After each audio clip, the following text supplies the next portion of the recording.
CBS 17 is your local election headquarters, and we begin with breaking news. Robert F. Kennedy's name will be removed from the North Carolina ballots. Thanks for joining us. I'm Liz Ortiz. And I'm Bill Young. This all happening the same day those ballots were supposed to start going out to voters in the mail. Our Capitol reporter Michael Hyland joining us live right now at the Wake County Board of Elections in Raleigh with the very latest. Michael.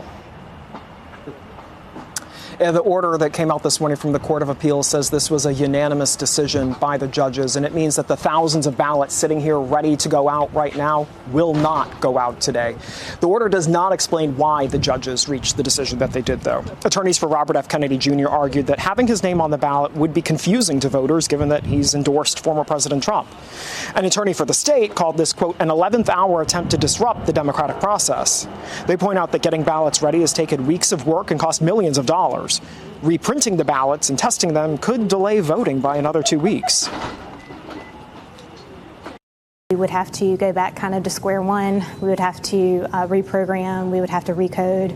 We'd have to go through the ballot proofing process again. There's a lot that goes into, preparing for an election to get to this point. The State Board of Elections has instructed county officials not to send any ballots out today. An email I obtained also says the board has not made a final decision about whether to appeal this decision further to the state Supreme Court. So far, more than 132,000 people in North Carolina have requested to vote by mail, but until all of this gets worked out and there's indeed a final decision here, none of them are going to get those ballots for now. Boy, y'all talking about RFK. Pissing off the Democrats once again, okay? Because they've been pissed off at RFK ever since he decided to come out and to endorse Trump, okay? I think RFK is all in on Trump for president, okay? He has come out with a new slogan, okay? A little twist on Make America Great Again with Make America Healthy Again, okay? Now, while I do not agree with RFK in some of his more left-leaning politics, specifically when it comes to the issue of the economy and maybe some social issues as well, too, I think that I am all in when it comes to RFK's agenda to make America healthy again, which I think is really important because I think that in order to make the country great again, we have to make the American people great again. And part of that is helping the American people become healthy again. Okay, so I'm super excited about RFK's role when it comes to that. And Democrats, not so much, okay, because RFK is not only talking the talk, but he's also walking the walk by having himself removed from swing state ballots that he fought really hard to get on. Like, for example, in states like North Carolina, Michigan, Wisconsin, RFK fought to get on the ballot because Democrats were actively rigging the election against him like they did in the primary, which is what made him run as an independent. And Democrats wanted to keep RFK off the ballot. And RFK spent a whole lot of money trying to get on the ballot. And now he's removing himself because at this point, since Kamala Harris became the Democrat Party nominee, it seems as if most of his Democrat Party supporters have left, right? They are now supporting Kamala. So all of his supporters that he has now are Trump supporters. And he wants to make sure that Trump has the best chance of winning by removing himself from all of the ballots that he's on in the swing states to make sure that people don't get confused that, hey, RFK is behind Trump. A vote for Trump is a vote for RFK, right? That's essentially what RFK is trying to do. And Democrats are pissed off by this because RFK has been successful in at least 2 states, North Carolina and Michigan. And unfortunately for them now, because Democrats fought so hard to keep RFK off the ballots, he's basically off the ballots in all the swing states because there were some states like Pennsylvania and Arizona where he didn't get on the ballot at all because, again, Democrats were keeping him off the ballot. So now they're pissed. They're pissed that RFK now wants his name off the ballots after fighting so hard to keep RFK off the ballots. Okay, you see how that works, right? So I want to react to this CNN panel reacting to RFK successfully removing himself from some ballots like North Carolina and Michigan. However, he was unsuccessful in Wisconsin, but liberals are still upset, right? They're fuming over this, and I want to make fun of them as they melt down over RFK doing what we got to do to help Trump win. So without further ado, Let's get into it. And welcome back. Robert F. Kennedy Jr., he scored a big legal win today with a Michigan court ruling that his name should be removed from the state's election ballot, and then a North Carolina court saying that voters will have to wait a little bit longer to begin early voting. That's because the state's Board of Elections is now appealing to try to keep RFK's name on the ballot after a court decided that it should be taken off. The early ballots are already printed. They were supposed to be sent out today. Now all of that is on hold. It's so interesting to even have this conversation because I remember when RFK Jr. was fighting to get on the North Carolina ballot and some sort of like pro-Trump groups were trying to help him do it. And now all of a sudden he wants off and parts of the system are trying to facilitate that. But this is going to be an interesting fight when voters are supposed to be voting right now. Again, you understand how CNN is framing this, right?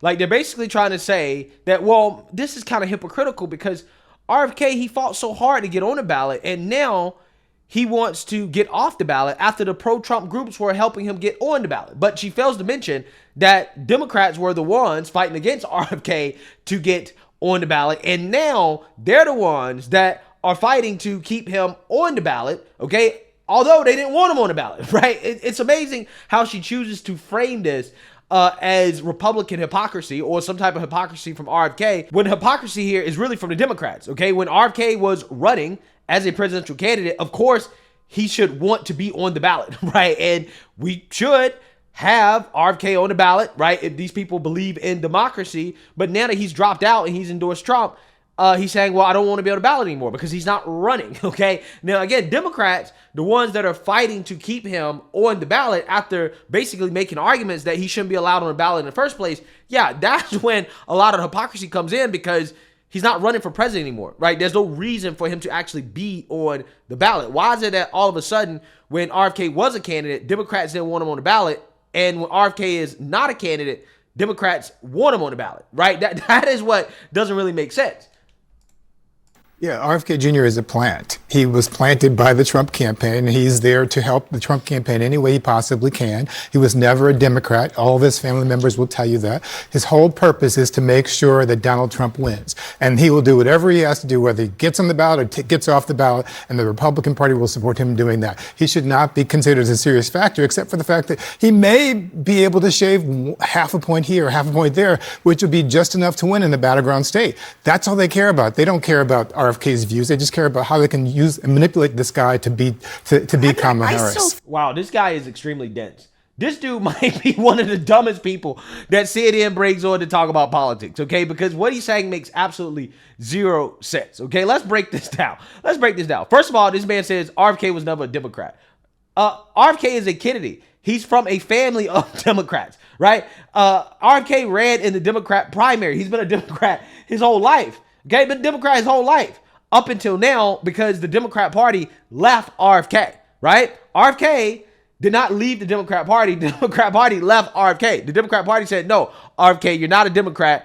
We are too Looney Tunes for you, right? Go over there with those Trump people, right? Go to MAGA. That's what happened to RFK, first and foremost. Also, on top of that, this man claims that RFK is not going to have a significant impact outside of a few points in some of these battleground states in which this guy is too dumb to realize that, well, that's what the election is going to come down to, okay? A few points in these battleground states can make all the difference, right? That probably is going to be the difference between former President Trump becoming president and Kamala Harris becoming president, right? So it's a huge deal, but this guy is so dumb, okay, that he doesn't even realize that what he's saying makes absolutely zero sense. But nobody should be surprised. This is the same guy that said burning the American flag was an act of patriotism, right? It is patriotic to burn the American flag. CNN is definitely not bringing on their best and their brightest for these panels because this guy is not very bright at all.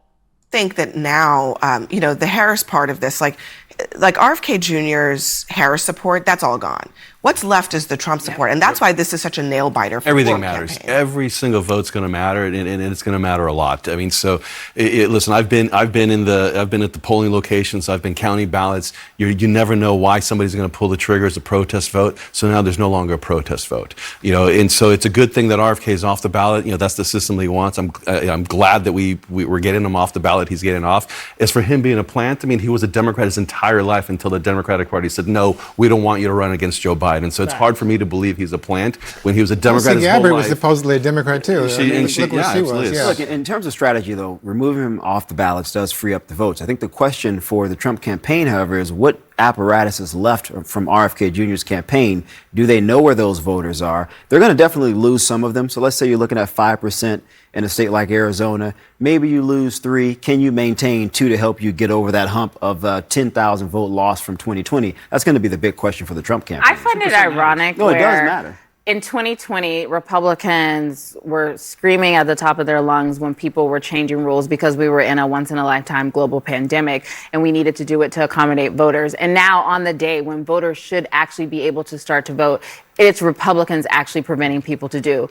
We are now in a system. I want to remove the politics from this and actually talk about people be able to exercise the franchise. And it is disenfranchising North Carolina voters right now that they believe they could start voting today and they are not. And that is how confusion is disseminated in communities. That is how mis and disinformation starts. That is how you start to see narratives that our system is not working when you let politics play into the role of when people should be able to start voting. Follow the rules. He was on the ballot. He wanted to run. He decided he doesn't want to run. Then he should have made a better decision 6 months ago. But disenfranchising voters right now is not right. Wow. This woman is literally making the argument that RFK is saying, hey, I don't want my name on the ballot anymore. Now, this guy dropped out of the race, 2 or 3 weeks ago? Okay. So plenty of time, right, to make the changes. Okay. RFK said, listen, I don't want to be in the ballot anymore. North Carolina having to reprint ballots, okay, to delay voting an extra 2 weeks. Oh, well, that's disenfranchising voters. Really? Are any of these voters actually losing the ability to vote, right? They just have to wait a little bit longer, which, by the way, I'm not entirely sure why is it that we have such a long election cycle, right? Why in the world are people voting 2 months out before the election when we haven't even had our first debate, right? If you talk about disenfranchising voters, I actually think that you disenfranchise people when you allow them to vote before we could even get into the most informative parts of the campaign season. And then once you cast your vote, what if you change your mind? In some states, you can change your vote, but in some states, you can't change your early vote, right? Once you vote, that's it. To me, I think that is disenfranchising. I'm not sure why is it that we allow people to start voting 2 or 3 months before the election. No. We should not be allowing people to vote until maybe 2 weeks before the election at the earliest, right? That is the earliest we should be allowing people to vote. At least by then, okay, we would have had at least one debate, right? Maybe 2. Okay, in this cycle, we probably only going to have 1, okay, because Kamala's too afraid to do multiple debates. So most likely, we're only going to have 1 debate. And what really gets me about this woman being so upset about this and boo-hoo-whining and crying is that, well, this is Democrats' fault, right? You're upset that RFK wants to pull his name off the ballot. You're basically crying voter suppression, even though nobody's vote is being suppressed, okay, at all. You're crying voter suppression, but it's the Democrats' fault that he dropped out of the race in the first place, because had the Democrats not run his campaign dry of money fighting to keep him off the ballots, then he likely would have been on some of these state ballots that he's now off of, right? And he would not have dropped out of the race in the first place, right? He would have said, okay, well, there's a decent chance that I can win. I got some campaign funds, okay? I'm not milking myself dry here fighting lawfare with the Democrats. He might have chose to stay in, which could have benefited Democrats. So if you're upset and you're mad and you want to point the finger at somebody, you really need to point the finger at Democrats, because had it not been for their lawfare, had it not been for them rigging their own primaries against RFK, right? To the point where he had to run as an independent, this wouldn't have happened, right? If the Democrats would have had a fair primary, this would not have happened. You would not have to deal with RFK at all, right? Had Democrats actually had a fair process from the beginning.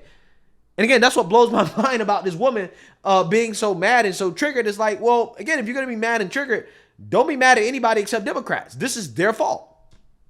But does he not have the right to remove his name from the ballot? Not if you missed the deadline. He may not have. Be an adult. Because I think Democrats want him on the ballot because the recognition is that most of his voters we fit actually the category didn't want of Trump RFK. voters. We actually didn't want RFK on. Ding, ding, ding. We actually did want RFK on the ballot. Yes, we spent millions and millions of dollars, ran his campaign dry of funds to keep him off the ballot. Yes, thank you for admitting that, okay? And because Democrats did that, this is why this is happening, right? So you can cry about it, but hey, it's your fault, right? It's your party's fault that this is happening. The ballot, but he fought and did what he needed to do to get on the ballot, and then he did some quid pro quo with Donald Trump to get a cabinet slot or whatever, and now he wants off the ballot. Well, tough luck, guy. If you want it, almost threw a flag. Wait, no, tough luck, bruh. If you wanted to be the leader of the free world, make better decisions. Don't wait till the last minute when people are actually starting to vote and then try and file an injunction 4 days before. But it's beneficial don't to wait till the last Democrats minute to to have change him it. on Gotta the let it ballot. go there, everyone. Stay with me. Yeah. So you can clearly see the Democrats are upset, right? They're boohoo-ing, grab voter suppression. They have to wait 2 more weeks to vote because RFK is taking his name off the ballot, right? Again, this wouldn't have happened had it not been for the Democrats and their efforts, right? So once again, you have lawfare backfiring on the Democrats, just like it backfired when they used it against Trump. Okay, part of the reason why Trump is so popular, more popular than he's ever been, is because of the lawfare from Democrats, right? And they did the same thing against RFK, and it backfired on them because now RFK has turned on them. Part of the reason why he's turned on them is because of how much they rigged the process against him, right? In which he openly admitted that, yeah, we didn't want him on the ballot. We fought to keep him off the ballot. And now she's mad that he wants to remove himself from the ballot after Democrats fought so hard to keep him off the ballot. Again, the hypocrisy is stunning, okay? It really is. But let me know what you guys think. Make sure you like, comment, and subscribe. Most importantly, share a Black conservative perspective. Peace.